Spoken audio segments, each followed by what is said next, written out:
Hey everybody, my name is Alex Merced from alexmerced.com, and this is my second video on cryptocurrencies and Bitcoin. Now, what I forgot to mention in the first video is that if you want to start your own Bitcoin wallet using a website called Coinbase, do click on my link by going to libertydeal.info, libertydeal.info, and there's also other links for other cryptocurrency type stuff there, where basically if you click on the link, you get a bonus by clicking on my referral link. So why not?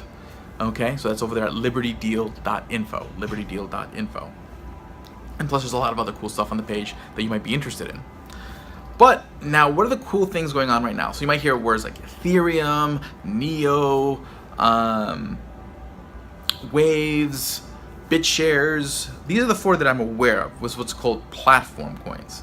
Okay, and sort of this is kind of where the future is, creating, instead of just creating a coin that people can transact in, creating a platform people to create tokens for specialized use. Okay, whether it's to represent a contract between me and you, for the ownership of a bike. So let's say that I sold you a bike,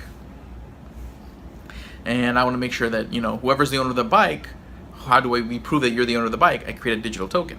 As long as you own that digital token, you're the owner of the bike.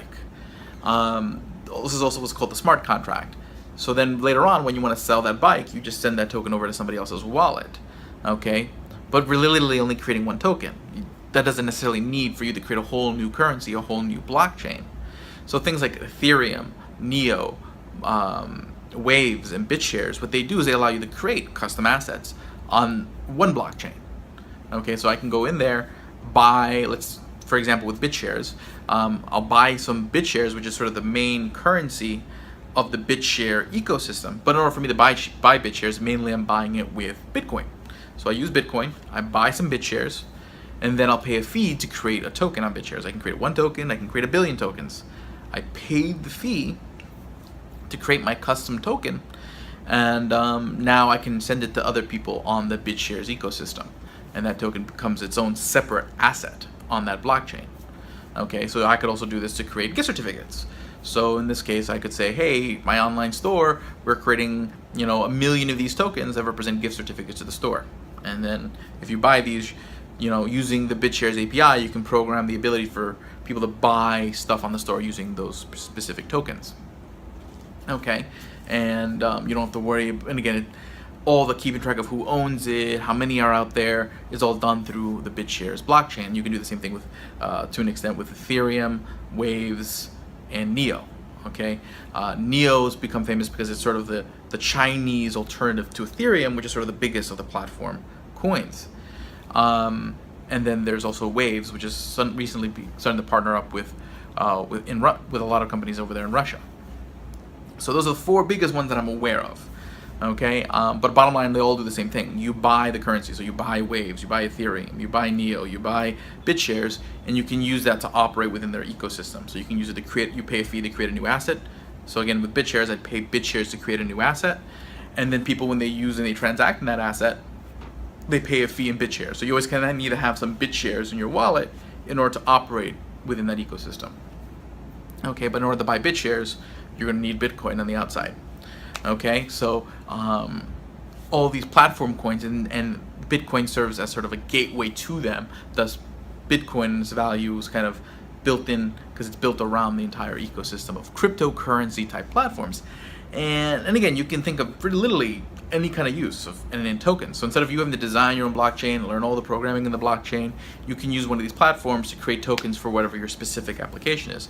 You can use it, some people are using it for DRM for music, some people are using it again as a gift certificate, some people are using it to keep track of tickets for an event. So in order for you come to an event, you bought one of these tokens, and when you go in there, you send your coin over, and that verifies that you bought a ticket to the event. So you could also even try to use it as a currency. I think we're beyond the point where it's about creating alternative currencies. There are a few that have truly just as a currency. Mainly Litecoin, Peercoin, and Dogecoin are the ones that are just sort of pure currency, cryptocurrency, altcoins. There's not a platform built on them that sort of maintain value. And there's also, again, privacy was one of the main reasons why Bitcoin became big in the general, because in that underground market. sort of there's a new coin out there that sort of really stepped up the privacy features up, and that's called Monero. So that's become sort of a popular investment for those who really think there needs to be a new vehicle in sort of that high privacy market. Okay, so this kind of gives you an update sort of on the cryptocurrency world as a whole. There's so many other uses for blockchain. You can use it to keep track of voting, and there's a lot of companies that are in this space now.